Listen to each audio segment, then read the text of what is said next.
Hoje estudamos quadriláteros e triângulos.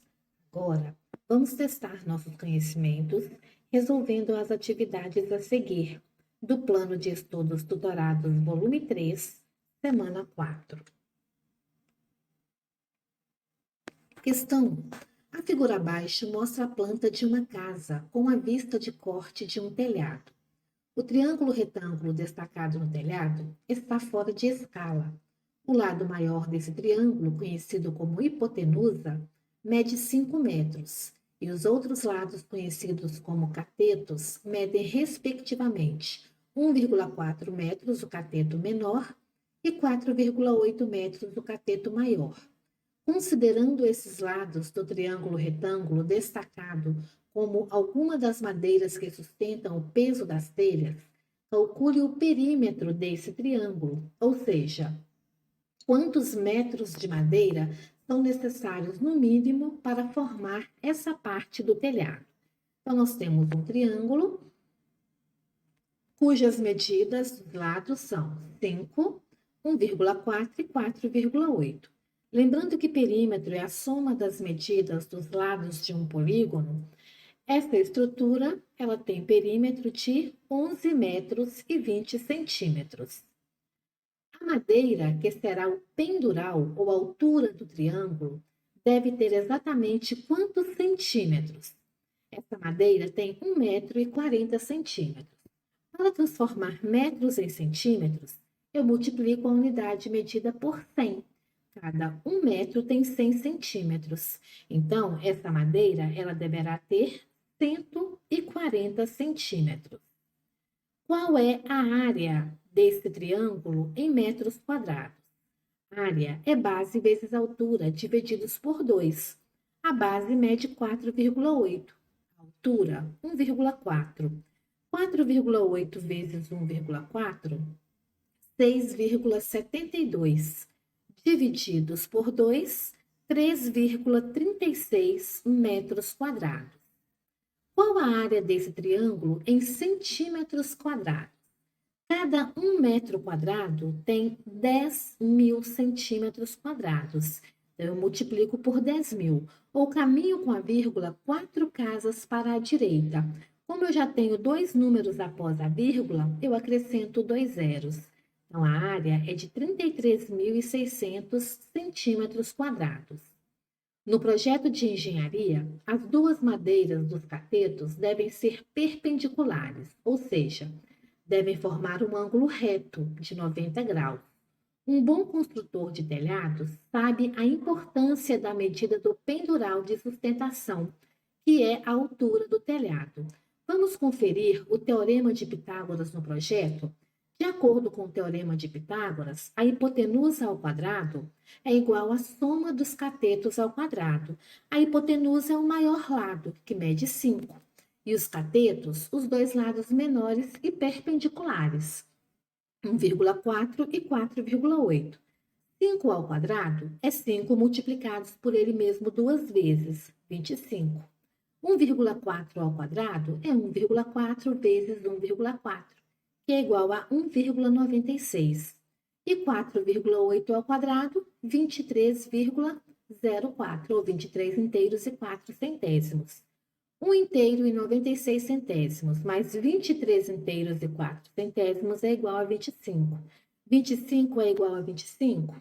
Sim. Então, nós comprovamos aqui o teorema de Pitágoras. O teorema de Pitágoras é uma expressão que pode ser aplicada em qualquer triângulo retângulo, triângulo que tem um ângulo de 90 graus. Esse teorema serve de base para muitos cálculos na engenharia. O teorema de Pitágoras diz que o quadrado da hipotenusa é igual à soma dos quadrados dos catetos. Você sabe o que isso significa? Então, observando a imagem, nós comprovamos que o líquido que está nos dois quadrados menores, que formam os catetos do triângulo central, ele vai caber exatamente no quadrado maior, que se refere à hipotenusa desse triângulo. Então, em qualquer triângulo retângulo, O quadrado do comprimento da hipotenusa é igual à soma dos quadrados dos comprimentos dos catetos. Observe os dois triângulos de lados ABC e DEF. O lado AB é paralelo ao lado DF e a ABC é congruente com DEF. Calcule a medida do lado X. Então, o que nós vamos fazer? Nós vamos ver que os triângulos, eles têm os lados com medidas proporcionais. Então, X está para 18, assim como 14 está para 7. Multiplicando o cruzado, x vezes 7 é igual a 18 vezes 14. X vezes 7, 7x. 18 vezes 14, 252. O 7 está multiplicando. Ele passa para o segundo membro dividindo em forma de fração. 252 divididos por 7, 36 centímetros. E o ângulo Y? Bom, se esses triângulos eles são congruentes, então o ângulo Y ele é exatamente igual ao ângulo de 63 graus. Então, x é igual a 36 centímetros e y 63 graus. Questão 3. Um terreno em formato triangular foi dividido em duas áreas conforme mostra a figura abaixo. Sabendo que o lado de 9 metros do triângulo menor, formado pela divisão do terreno, é paralelo ao lado de 27 metros no triângulo maior, calcule a medida do lado X. Então, nós temos dois triângulos. No triângulo maior, a altura mede 27 metros. No triângulo menor, a altura mede 9 metros. A base do triângulo maior é 90 metros. Tirando esse pedacinho de medida X, a base do triângulo menor é 90 menos X. Então, comparando os dois triângulos, eu posso dizer que 27 está para 9, assim como 90 está para 90 menos X. Multiplicando o cruzado, 27 vezes 90 menos X é igual a 9 vezes 90. 27 vezes 90, 2.430. 27 vezes menos x, menos 27x. 9 vezes 90, 810. 2.430 está somando, ele passa para o segundo membro subtraindo. 810 menos 2.430, menos 1.620. Para eliminar o negativo do primeiro membro, eu multiplico toda a equação por menos 1. Onde tem menos, eu coloco mais. 27 está multiplicando, ele passa para o segundo membro dividindo em forma de fração. 1.620 divididos por 27, 60 metros.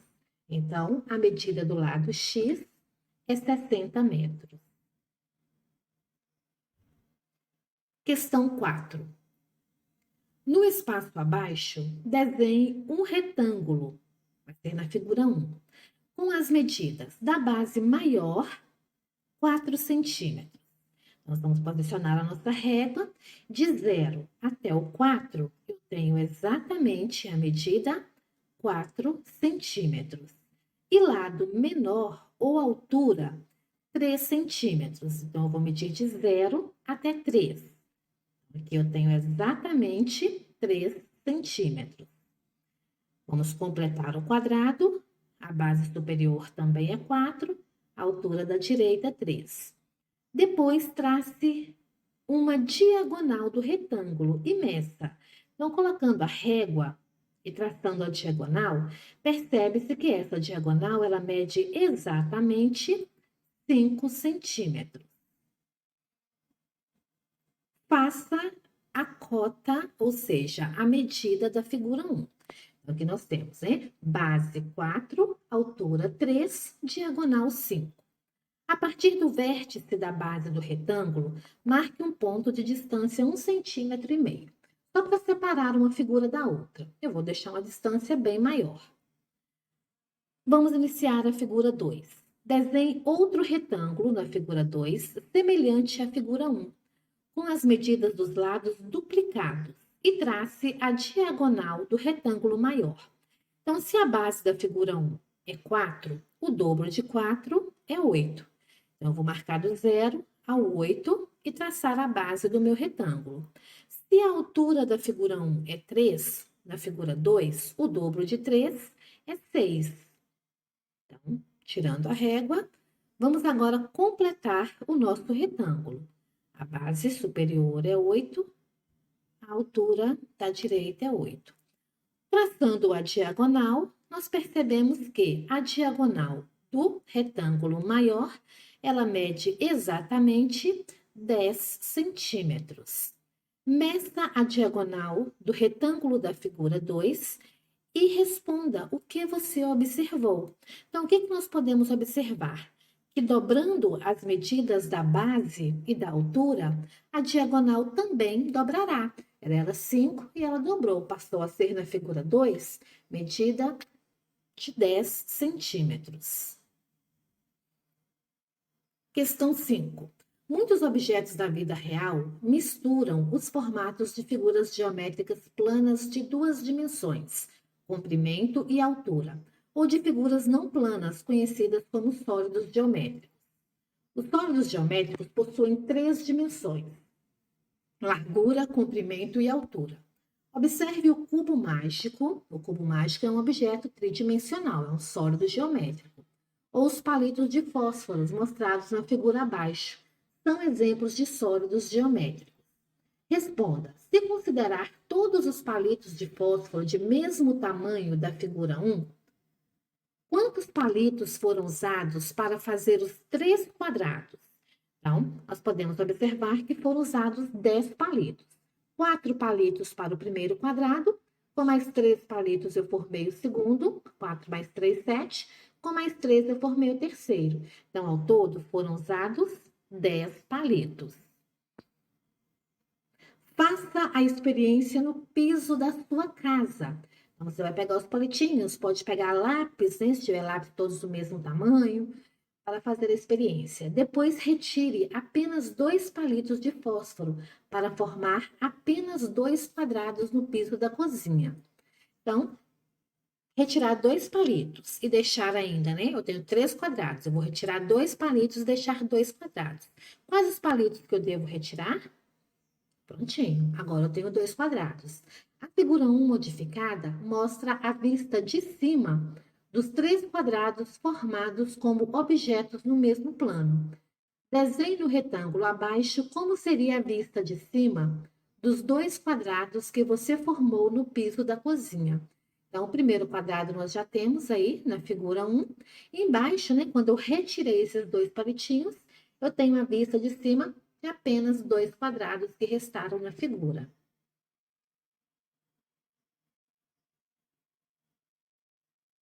E assim nós encerramos a correção das atividades da semana 4 do Plano de Estudos Tutorados, volume 3.